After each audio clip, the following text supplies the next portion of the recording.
Section 4. You will hear part of a lecture about cave paintings and other types of rock art. First, you have some time to look at questions 31 to 40.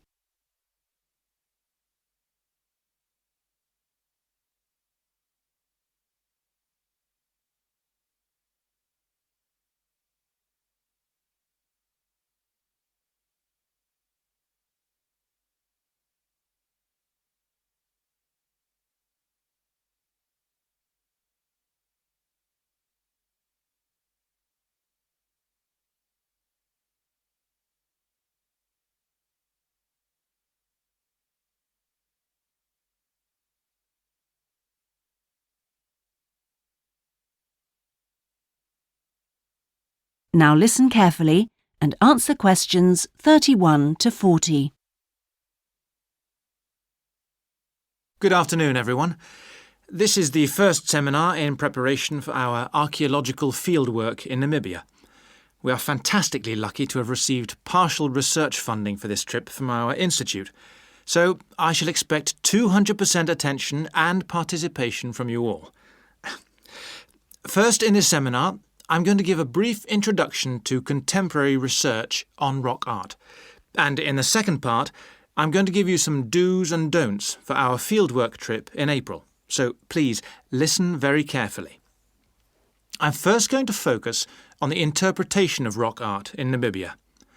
We are very fortunate to be going to an area where you can find some of the most important sites in the entire world, and I hope to show you how easy it is for everyone to make mistakes in looking at cultures which are different from our own, the first and most important lesson we have to learn. In Namibia, there are both paintings and engravings. That's where the surface of the rock is cut out.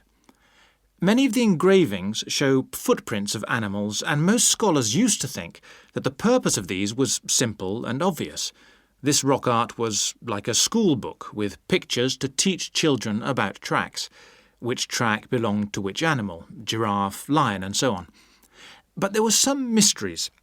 First, when you look at a typical Namibian painting or engraving, you see the tracks are repeated. There are dozens of tracks for the same animal. Well, you'd expect just one clear illustration if the the aim was to teach tracking. Now, there were two more problems. Why are some of the engravings of animals very accurate, as you'd expect, all clearly identifiable, and others quite unrealistic? And another mystery. Some of these unrealistic animals, that's in the engravings, seem to be half human. Some, for example, have got human faces. Many researchers now think that these were pictures the wise men engraved of themselves. They believed they could use magic to control the animals they had drawn, so the hunters could then catch them for food. This shows you some of the dangers of coming from one culture to another, as we'll be doing, without understanding it fully. Scholars imagine that children looked at rock art pictures to learn to track, just because they themselves had learnt skills from pictures. Many researchers now believe that rock art had a much more complex purpose, and we'll talk more about it next week.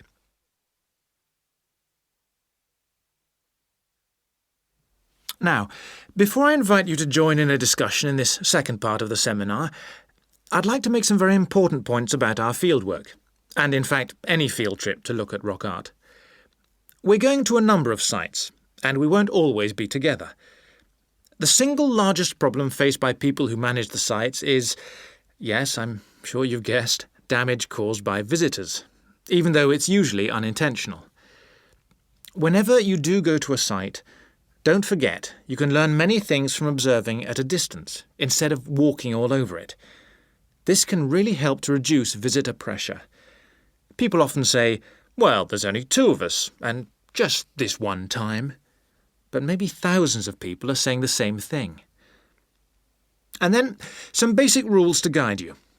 We'll have our own camp near a village, but remember never to camp on a site if you go on your own. It may be disrespectful to the people of that culture, and certainly don't make fires, however romantic it may seem. It's really dangerous in dry areas, and you can easily burn priceless undiscovered material by doing so. So, how are we going to enjoy the rock art on our field trip? By looking at it, drawing it, and photographing it. Never by touching it or even tracing it. Rock art is fragile and precious. Remember that climbing on rocks and in caves can destroy in a moment what has lasted for centuries. So no heroics in Namibia, please. Try to be extra careful and help others to be too. Oh, and lastly, please don't even move rocks or branches to take photographs. You should leave the site intact. I'm sure I can rely on you to do that. Well, that's about all I want to say before today's first discussion. But if you have any questions, please ask them now. Oh, and don't forget you'll find some fascinating information about worldwide sites on the internet. Right, first question then. That is the end of section 4. You now have half a minute to check your answers.